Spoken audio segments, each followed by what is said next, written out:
அதில் சாண்ட்ரா சொல்லியிருந்தாங்க பணம் ஏதோ எடுக்க சொல்லி பிரஜன் சொன்னாங்க. கனிக்கிட்ட போய் ரம்யா பேசியிருக்காங்க, கனி வேண்டான்னு சொல்லியிருக்காங்க. அதனால ரம்யா என்கிட்ட வந்து உள்ளே சொல்லவே இல்லை அப்படின்னு சொல்கிறாங்க. பிரஜன் என்கிட்ட பணம் எடுக்க சொன்னது உண்மை. அதே பிரஜன் ரம்யா பணம் எடுக்க வேணாம், அது டீல், அது போல் அதை விட்டுரு வேணாம் அப்படின்னு அவர் சொன்னது உண்மை. ரம்யா, நான் உங்கள்கிட்ட அக்கா கிட்ட சாண்ட்ரா கிட்ட மணி பாக்ஸ் எடுக்க சொன்னல, நீ அதை சொல்ல வேணாம், அப்படியே விட்டுரு, டீல்ல விட்டுரு. ஐஸ்வர்யா கருத்தரித்தல் மையங்களில் ஜனவரி 30 முதல் பிப்ரவரி 5 வரை இலவச ஆலோசனை மற்றும் சிகிச்சைகளில் மாபெரும் சிறப்பு சலுகை. எப்போதும் பிக் பாஸ்ல அந்த சீசன் முடிஞ்சிட்டா அந்த கண்டஸ்டன்ஸ் எல்லாரும் அது ஒரு கேம் அப்படிங்கறத புரிஞ்சுக்கிட்டு அவங்களோட கரியரை அடுத்த கட்டத்துக்கு கொண்டு போற வழிகளில் கவனம் செலுத்துவாங்க. ஆனா இந்த பிக் பாஸ் தமிழ் சீசன் 9 முடிவடைஞ்சாலும் அது தொடர்பான சர்ச்சைகள் புதுசா உருவாகிட்டே இருக்கு. அந்த வகையில சமீபத்துல சாண்ட்ரா கொடுத்த இன்டர்வியூல பிரஜின் ரம்யா கிட்ட என்ன பணப்பெட்டி எடுக்க சொல்லியிருக்காரு. ஆனா உள்ள வந்த ரம்யா ஜோ என்கிட்ட அதை பத்தி சொல்லவே இல்ல. ரம்யா கனி கிட்ட பிரஜின் இப்படி சொன்ன விஷயத்த டிஸ்கஸ் பண்ணிருக்காங்க. அதுக்கு கனி ரம்யா கிட்ட சாண்ட்ரா கிட்ட இந்த விஷயத்த சொல்லாதான்னு சொல்லியிருக்காங்க. அதனாலதான் என்னால கேஷ் பாக்ஸ் எடுக்க முடியாம போய் கானா வினோத் கேஷ் பாக்ஸை எடுத்துட்டாரு, இல்லனா கேஷ் பாக்ஸை நான் எடுத்திருப்பேன், கானா வினோத் வின்னர் ஆகியிருப்பாருன்னு சாண்ட்ரா இன்டர்வியூல சொல்லியிருந்தாங்க. இந்த ஒரு சூழ்நிலையில உண்மையா என்ன நடந்துச்சு, எதனால அவங்க சாண்ட்ரா கிட்ட அந்த விஷயத்த சொல்லல அப்படிங்கறத தெளிவுபடுத்துற விதமா ரம்யா ஜோ பிரஜினோட வாட்ஸ்அப் சேட் ரெக்கார்டிங்கை ஷேர் பண்ணியிருக்காங்க. Hi, good morning. டே ஏன்டா காலங்கட்டிலே எங்களை விருப்பத்தி பார்க்குறீங்க? அதாவது ஒன்றும் இல்லைங்க, நான் நார்மலாக ரீல்ஸ் பார்க்குறாள். ஒரு ரீல்ஸ் பார்த்துட்டு இருந்தேன். அதில் சாண்ட்ரா சொல்லியிருந்தாங்க பணம் ஏதோ எடுக்க சொல்லி பிரஜன் சொன்னாங்க. கனிக்கிட்ட போய் ரம்யா பேசியிருக்காங்க, கனி வேண்டான்னு சொல்லியிருக்காங்க. அதனால ரம்யா என்கிட்ட வந்து உள்ளே சொல்லவே இல்லை அப்படின்னு சொல்கிறாங்க. பிரஜன் என்கிட்ட பணம் எடுக்க சொன்னது உண்மை. அதே பிரஜன் 6ஆம் தேதி மத்தியானம் 1 மணி போல் எனக்கு வாய்ஸ் ரெக்கார்ட் போட்டிருந்தாரு. ரம்யா பணம் எடுக்க வேணாம், அது டீல், அது போல் அதை விட்டுரு வேணாம் அப்படின்னு அவர் சொன்னது உண்மை. அதனால தான் வந்து உள்ள எதுவும் அதை பற்றி பேசலை. இன்னொன்று, நான் தெளிவாக சாண்ட்ரா கிட்ட வெளியில் பீன் பேக்கில் உட்காந்து சொல்லியிருந்தேன்.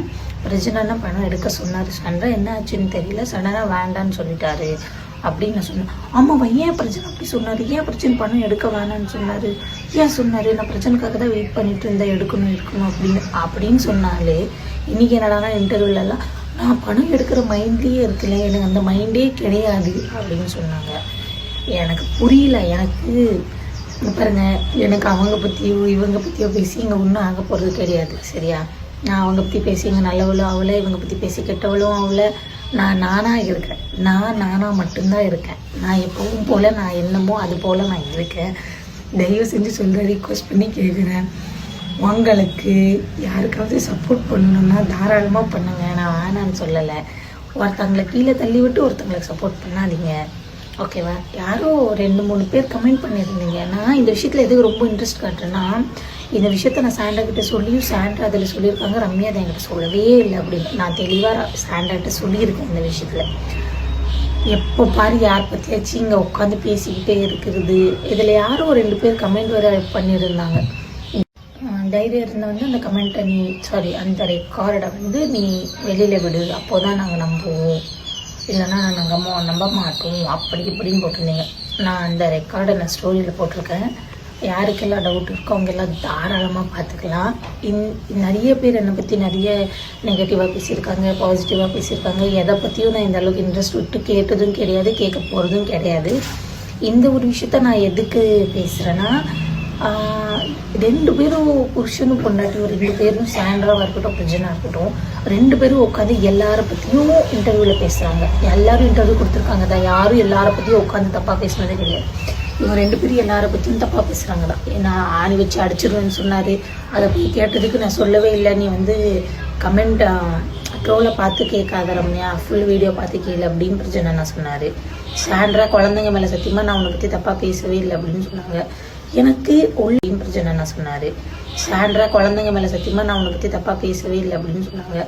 எனக்கு உள்ள நடந்த பற்றி பேச கொஞ்சம் கூட துளி கூட விருப்பம் கிடையாது. நான் உள்ள நடந்ததை பற்றி பேசலை. சாண்ட்ரா அந்த வீடியோவில் சொன்னதை பற்றிக்காக மட்டும்தான் நான் ஸ்டோரி, அவங்க பிரஜனா சொன்னதை நான் போட்டிருக்கேன். இன்னொன்று, அதுக்கு முன்னாடி நான் ஒரு ஸ்டோரி போட்டிருக்கேன். அதில் எந்த இடத்துலையும் சாண்ட்ரா தான் நான் கமெண்ட் பண்ணவே இல்லை, சரியா? அதில் நான் சாண்ட்ரா மென்ஷன் பண்ணியிருக்கேன்னா கிடையாது. நீங்களாம் குத்துது கொலையுதுன்னா அதுக்கு நான் எப்படிங்க போக முடியும்? இங்கே பாருங்க ஜி, நீங்களாம் பேசுறீங்க, அதுக்கப்புறமா நான் உங்களுக்கு மட்டும்தான் வாயிருக்குன்னு சொல்லி ஆட்டக்காரி அப்படி இப்படி அவுத்து போடுற. ஆமாங்க, நான் ஆட்டக்காரி தாங்க, தப்பு பண்ணல, ஆடுறல்ல, சந்தோஷம்தான். மறுபடியும் சொல்கிறேன், நீங்கள் என்ன பேசுகிறீங்களோ அதை விட நான் பயங்கரமாக பேசுவேன். பேசினா என்ன சொல்ல போகிறீங்க? இவன் அப்படி இவன் இப்படி அப்படின்னு கெட்ட பேர் சொல்லிருக்கீங்க. ஏங்க நான் கெட்டவளாவே இருந்துக்கிறேங்க, உங்ககிட்ட எல்லாம் நல்ல பேர் வாங்கி என்னங்க வரப்போகுது? ஏங்க நான் கெட்டவதாங்க, இதில் எந்த ஒரு சந்தேகமும் வேணாங்க. நான் எது எனக்கு உங்ககிட்ட எல்லாம் நல்லவளாக இருந்து ஒன்றும் ஆக போகிறது கிடையாது. ஒன்று ஸோ தயவு செஞ்சு சொல்கிறேன், ப்ளீஸ் உங்களை ரிக்வெஸ்ட் பண்ணி கேட்குறேன், எனக்கு நடிக்க வேலை இருக்குது, என்ன விட்டுருங்க, என்னை நோண்டாதீங்க.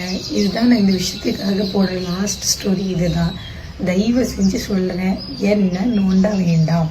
நான் எந்த தவறும் செய்யவில்லை, எனக்கு தெரியவில்லை.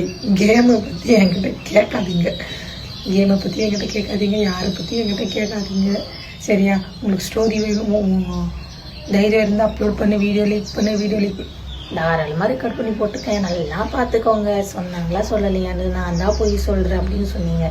ஏங்க கனி அக்கா கிட்ட நான் போய் சொன்னேன்னு வச்சுக்கோங்க, கனி அக்கா எனக்கு ஏதோ சொன்னாங்கன்னு வச்சுக்கோங்க.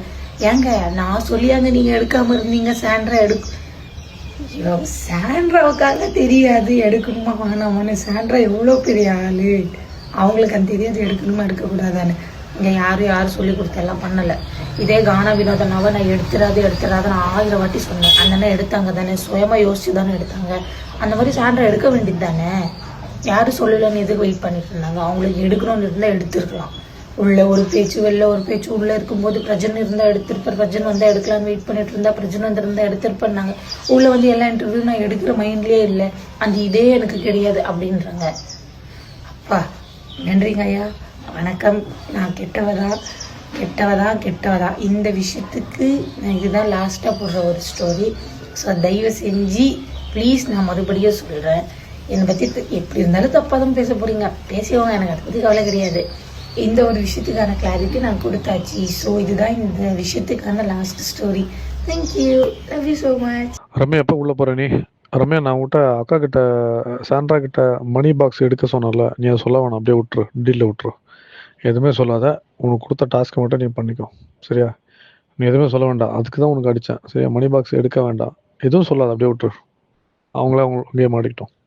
இப்படி ரம்யா ஜோ நான் பிரஜின் என்ன சொன்னாரோ அதை தான் பண்ணேன் அப்படின்னு ஆதாரத்தோட நிரூபிச்சிருக்காங்க. மேலும் அவங்களோட இன்ஸ்டாகிராம் ஸ்டோரியில எப்போதுமே எல்லாரையும் குறை சொல்றதை விட்டுட்டு நம்ம ஒழுங்கா இருக்கோமா அப்படிங்கறத பாத்துக்கிட்டா நல்லது. அவங்க வீட்டுல தோசை ஊத்துற தவாவே ஓட்டையா இருக்கு, ஆனா இவங்க அடுத்தவங்க வீட்டுல தோசை ஓட்டையா இருக்கான்னு எட்டி பார்ப்பாங்க.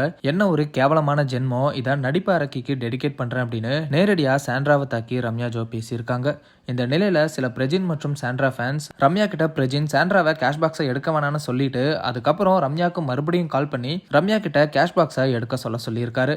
ஆனா ரம்யா பிரஜின் கால் பண்ண விஷயத்த மறைக்கிறாங்கன்னு சொல்லிட்டு வராங்க. பலரோட கேள்வி என்ன அப்படின்னா, பிரஜின் ரம்யாக்கு கால் பண்ணது எப்படி பிரஜின் மற்றும் சாண்ட்ரா ஃபேன்ஸுக்கு தெரியும் அப்படின்னு பிரஜின் மற்றும் சாண்ட்ராவோட ஃபேன்ஸையும் சோஷியல் மீடியாவில் ட்ரால் பண்ணிட்டு வராங்க. ரம்யா ஜோவோட இந்த குற்றச்சாட்டுக்கு பிரஜின் இல்லைனா சாண்ட்ராவே பதிலளிக்கிறாங்களா அப்படிங்கறதெல்லாம் வெயிட் பண்ணி பார்க்கலாம். ஐஸ்வர்யா கருத்தரித்தல் மையங்களில் ஜனவரி 30 முதல் பிப்ரவரி 5 வரை இலவச ஆலோசனை மற்றும் சிகிச்சைகளில் மாபெரும் சிறப்பு சலுகை.